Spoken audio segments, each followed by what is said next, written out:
Did they already do map banning and stuff like that? Mm.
So they're currently banning some maps.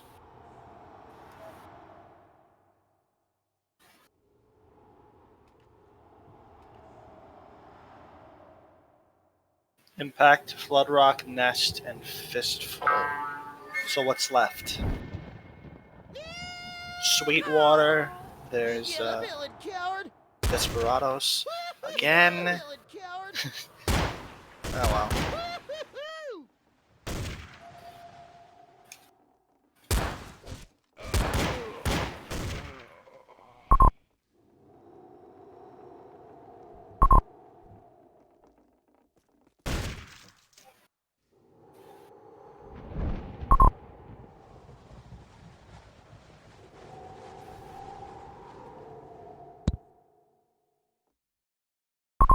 Which team is which? Which team's Desperado, or which team's the... Riders of the Storm is Desperados, and Hayseed Hoodlums is Vigilantes. At least right now. We don't know what teams are going to join when they change maps. Oh yeah, you're right. Seems Robert Lee is not a competitively viable map. Tough guy my ass. Relative to what? Impact? Impact is a great fucking map. All right. I've never seen Flood Rock, so I don't know how good that is. But from what I've seen, Nest is a decently balanced map. Not nearly as good as some of the others. Fistful, Nest I don't think Fistful is a good map at all. I think Revenge would have been a better choice than Fistful, and I like Revenge, but I don't think it's competitively viable. Alright. Revenge is basically just a 12-man map. Revenge is a fun map. It feels like Tremonto with like a couple extra buildings. Well, yeah.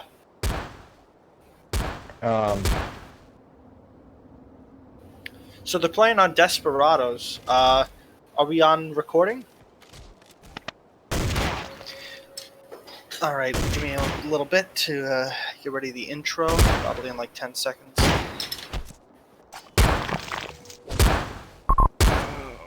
Yep.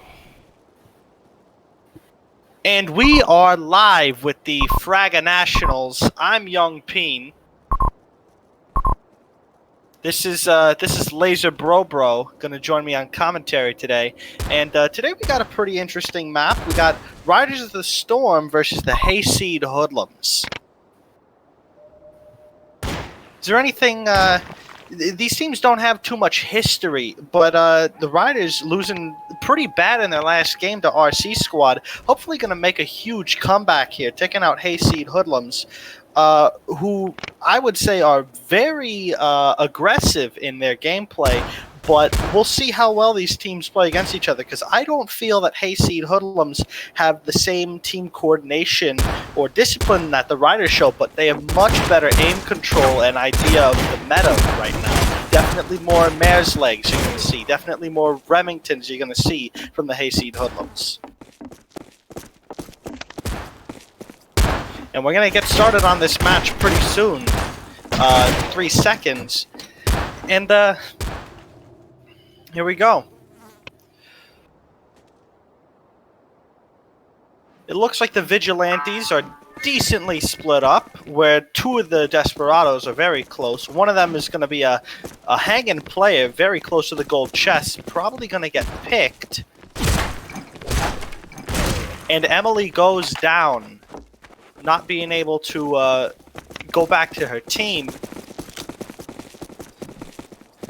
But the other 2 survivors are sticking together. Both Jimisto and Potential ready for action. Probably going to push the blue chest on the bottom. While the Vigilantes, the Hayseed Hoodlums, have complete control over the golden chest and the whole top half of the map. They can basically just snipe down on the opponent and possibly get a cheeky pick or 2. Going to defend the spiral staircase here, or maybe even push through it. Otaku Gamer coming from behind.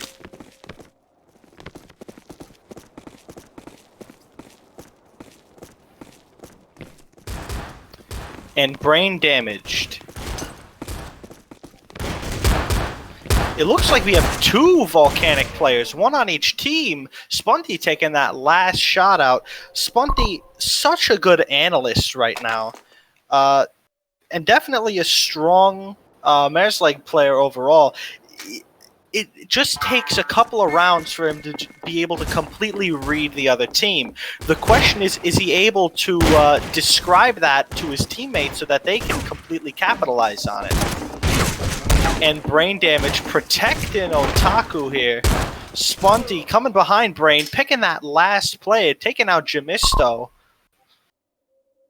Hayseed really making work. The hyper-aggressive playstyle of Hayseed and really just chasing off those picks, it's paying dividends for them. And the Vigilantes already pretty close together. The Desperados going to take a couple more seconds here to regroup. Looks like Potential Soup is going to be moving on their own. While Emily potentially getting the pick. Ooh, misses the first, but takes out the second shot, removing Otaku from the alive player list. And Potential Soup able to take out Brain Damage God, where Spunty trades for Emily. Spunty, the last survivor here.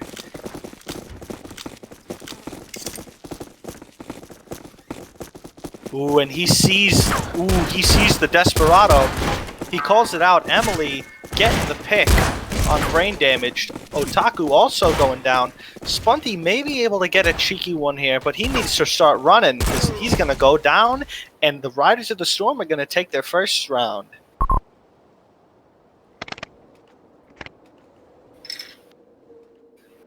Yeah, it's interesting you mentioned the meta earlier before the match, and there's really two competing forces. It's the quick fire weapons like the Volcanic and the Navy against the slow fire two-shot weapons like Marsleg and Remington. And I think adjusting mid-match is not a very common thing, so we're gonna have to see who really shines in the meta. Well, I completely agree with you here, but it seems like in terms of Remington, Brain Damage, who I believe was using it beforehand, and changed to the Volcanic as soon as he realized Emily was using it. And that means that the most long-range weapon in play is Jamisto with the Colt Navy.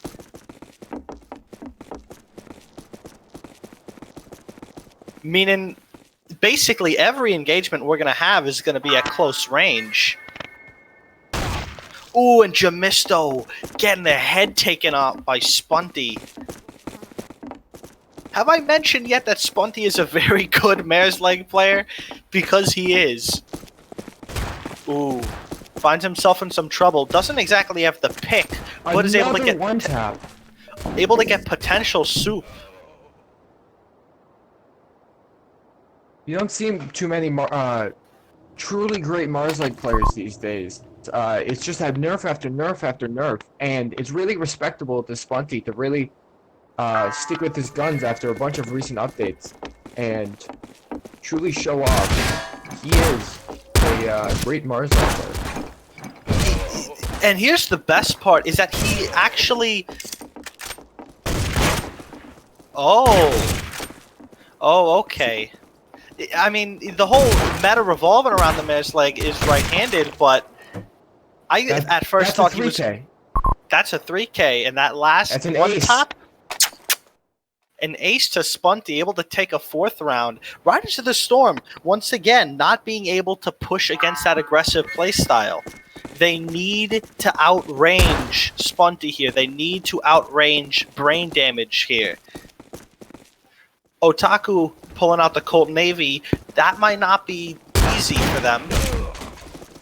And Brain Damage not able to get any damage in. Otaku not able to get anything in either. If they run into Spunty, this Death Ball setup is really working for the Desperados.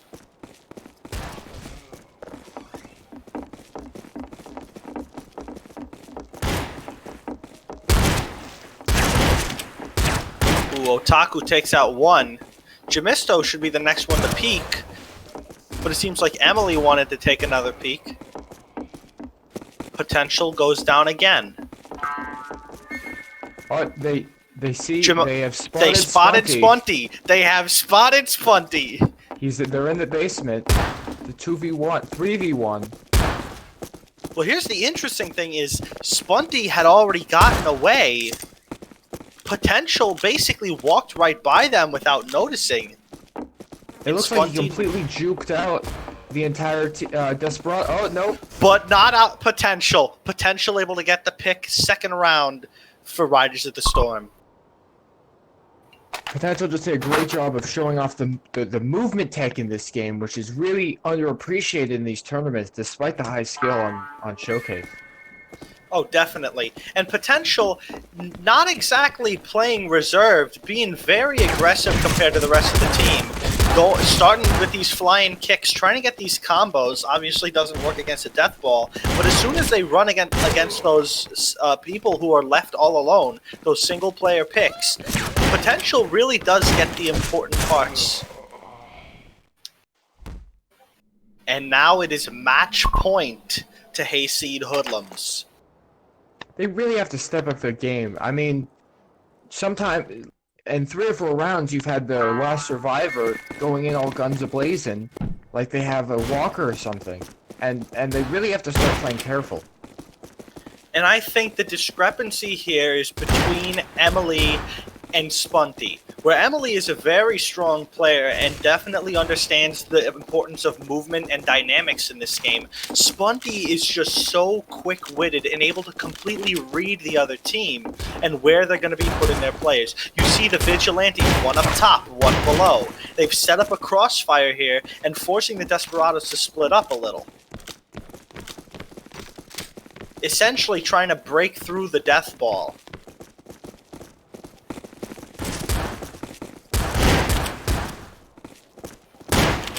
Ooh, that's an important pick. Now Spunty needs to be very careful. Low on health. It seems that Jamisto did not see Spunty there. Bleeding profusely, but gets some whiskey.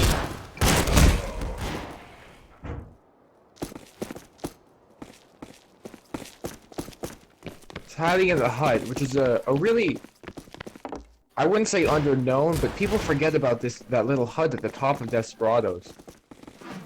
And now here is the issue. Potential, who's normally the first person to go down so that they could play very aggressive, is the final survivor and needs to chill out.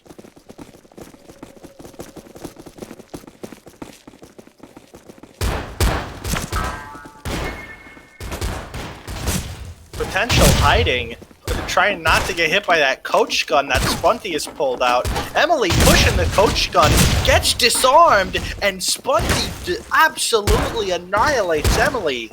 In the basement, Potential's being ambushed, and that can't is get gonna go to enough. Riders. Otaku Gamer was about one more hit away with that Navy from winning the round, and he just couldn't pull it off. Potential Soup proven right here that he's able to they are able to completely avoid the battle if need be. Oh, and Otaku's gonna run into two Desperados stuck on the chair, able to get the pick on Emily. Wow, Braindery and Misgard really taking advantage of that crossfire with Spunty to get some BM in there. I think Otaku definitely great aim, but we're seeing, ooh, and there goes the entire game. Hayseed Hoodlums has taken the victory over Riders of the Storm. And I think at the end, Otaku Gamer was really showing what the theme of this match is. Amazing aim, but kept getting picked because they weren't moving as effectively as the Riders of the Storm. However, the sheer aggressiveness of Hayseed Hoodlums was able to completely outmatch any strategy that the Riders could do, because the Riders are very good at taking out player after player. When you have Hayseed Hoodlums who just runs that death ball so effectively, it becomes nigh impossible for the Riders to run their normal strats.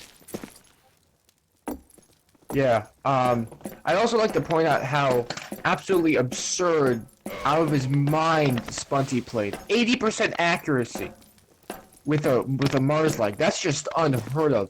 He always knows exactly when to go for headshots versus body shots.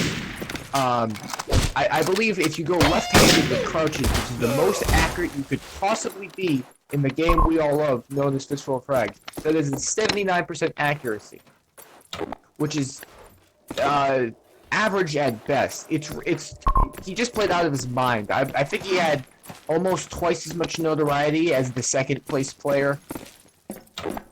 Oh, Spunty definitely being the exception to his team. I would say Otaku Gamer and Brain Damage, both good aim on those players, but not exactly moving effectively. However, Spunty using right-handed, able to move, jump around corners, and get just one-tap headshots.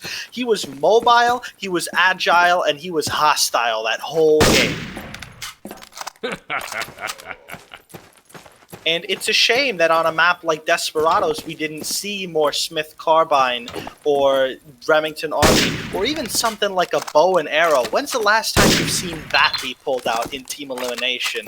Anything remotely long range on one of the most effective long range maps.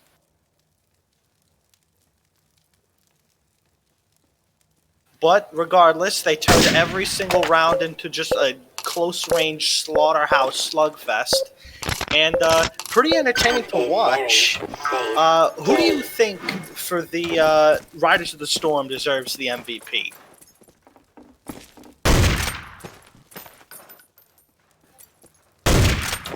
Obviously, Potential was a strong player there.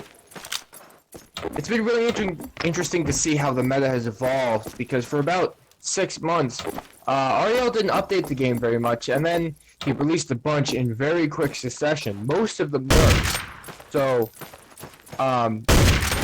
it's been interesting to see which weapons have survived in this meta and which haven't.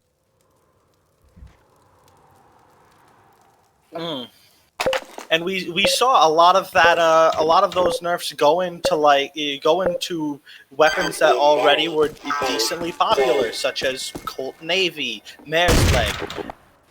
We didn't, even though it was close range, we didn't see anything coming from like a sawed off or anything. But we did see Spunty pull out that coach gun on 2 different occasions, getting important picks.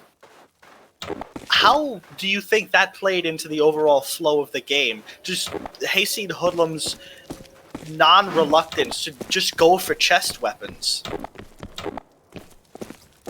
I think that was the big difference in the game. That was the X factor, if you will. Was especially a lot of the chest weapons aren't that much better than starter weapons, but they have very high pick potential. They can get 1 frag very quick and very consistently.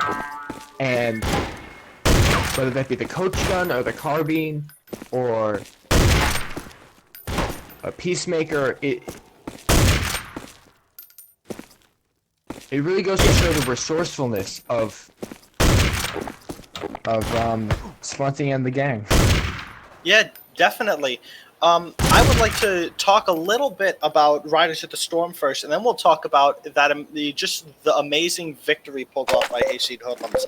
You got Jamisto, who I think performed adequately, but was generally speaking not going for the picks. They were definitely hanging around the team and almost afraid to go after the enemy without the rest of the team involved. Emily, who is more of a lurk player than we've normally seen, but just generally keeping those early game frags tight so that they could try to have some sort of fighting chance in the later stages of a round. And then I think the MVP go into Potential Soup, who was able to get so many of those late game frags and those ending round picks. I'd certainly say so. Interesting to note here. I wouldn't say that. Oh wait, want to go back to Riders now? Or... No. Go, keep going. All right. So,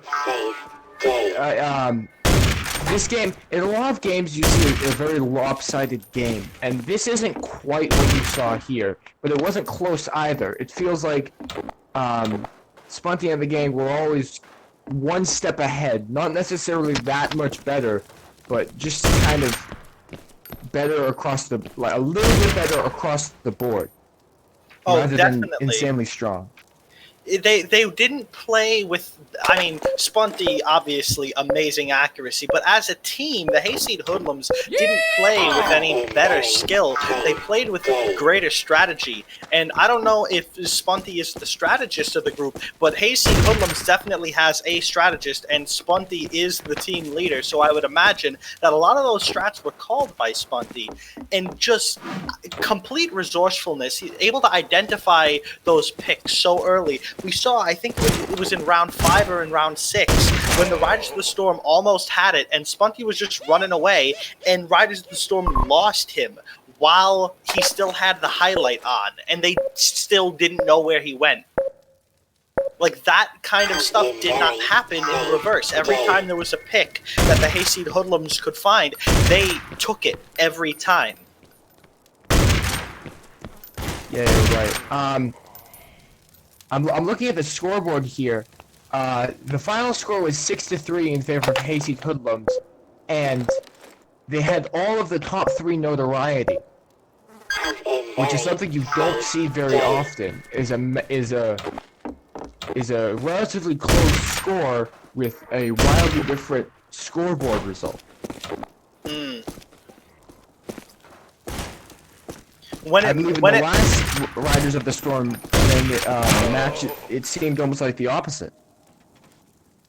Yeah, definitely when it came, because I think that's because Riders of the Storm definitely ran with the death ball setup. So normally they would get a lot of frags, but they would not be able to frag the last person, and then they would just get overwhelmed by flanks, and each player would die once. And once one person loses in the death ball, they weren't able to regroup quick enough for them to gain their footing again. So that's why you have that sort of difference in the scoreboard. Let's talk about the Hayseed Hoodlums and specifically each of the individual members, because Otaku did absolutely amazing in terms of aim. A couple hiccups here in terms of movement, getting stuck on the table every now and then. Who is the top notoriety on Hayseed again? It was Spunty. He had looks like 575 notoriety. Spunty And Brain Damage God had like 250. Spunty definitely showed off. Brain Damage was definitely, I would say, the most. They played a lot more laid back than the rest of their team. Sort of like an anchor almost. Definitely going down a lot less often than their teammates. But even though Spunty was playing aggressive and getting picks, he would often find himself survivor as well. And honestly, I think that's exactly what you need. You need that kind of malleability in a team where one player is able to be hyper aggressive 1 second, and then the next second they're playing hard to get, just all the way on the other side of the map. I think malleability is really the most important lesson you can learn and strategy you can implement in the entire game. It's about being able to change in weapons and maps and strategies. This isn't your standard shooter. This isn't go for the most objectives, go for the most kills. It's very abstract. Especially in Team Elimination, and even more so when everyone's playing so close range, because normally if you're playing a little bit farther back and the other team has a Smith carbine, you're still in the danger zone. But when you have these kinds of circumstances, you need to be able to change your play style, and I think that was the number one reason why we have Hayseed Hoodlums triumphing over Riders of the Storm. Both teams played great. I think we can agree on that. Both teams showed a lot of skill, but I think that Hayseed Hoodlums is going to have a much easier time getting into the bracket, because the Group B does have a lot of powerful teams, and Riders of the Storm needs to come back and just win any remaining games they have. If they even have any more games, they might be kicked out after this. I'm not sure. But once again, great game played by both teams. You have any closing thoughts? No, I was just trying to see if we could get Spunty in here for an interview. That sounds like a decent idea. So I believe we are joined with Spunty here from Hayseed Hoodlums. Howdy! Hey, Spunty. So, one of the main themes that we were talking about was the difference in malleability and going from hyper aggressive to more focused back and changing. Even though you played aggressive in the earlier stages of the round, you almost always ended up as the survivor when your teams didn't clean sweep. Yes. Could you give some insight on that? Well, basically, what happens is when your team is dead, you don't want to die. Well, yeah, I'd hope so. So that's why I did that. Do you think that Hello. your team did a good job in following that sentiment? I hope so. I mean, they did a great job. I think we pulled through with the win. I think they did the best they could, and I did as well. I think we can agree that you did do the best you could. We were gushing over every mare's leg headshot over here. Hey, thank you very much. It's a pleasure to be in the tournament. Really. Spunty, I just have to ask you, what was going through your mind as you hit that last body shot in the lower cliff side of the map? Because it's very weird geometry. Yeah, it was to quite strange. To get a flick like that. It was a very odd flick to go for, but I knew he was there. I knew he was the last guy, and although I was the last guy as well, I was like, well, fuck it, let's just go for the win right now. I have faith in my ability to shoot, and I followed through, and it worked out. Faith in your ability to shoot. That sure is an understatement. 80.17% accuracy with a right-handed Mars leg. That is just unheard of. Well, if you want to know my secret, I don't think Basic has even ever done that. What is it? Kale juice? It's gotta be kale juice. What I did was I got one final question for you. Go ahead with your answer. Sorry to cut you off. I washed my face before the match with a flannel. Very effective meta. Self-hygiene is very important in the Fistful of Frags meta. Yeah. Final question: are you the when it comes to like calling certain strats or calling certain picks and locations of the map, are you like the strategist when it comes to Hayseed Hoodlums, or is there someone else we can credit for a lot of that? I think I was doing the most communication in that. I was kind of looking around as much as I could, you know. If I spotted a person, I would call out where they are. If I did some damage to someone, I would call out where they are. I think that's what you should be doing. But the rest of my team was doing it as well.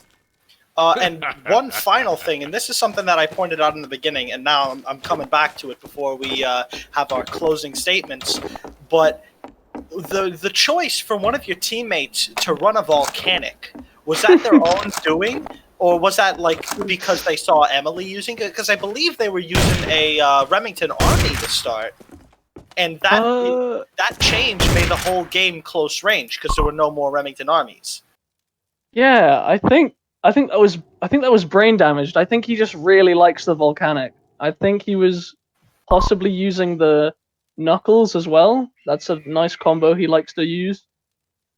Neither of which are really truly popular in the meta as of late. It's been mostly Remington and Colt Navy knives.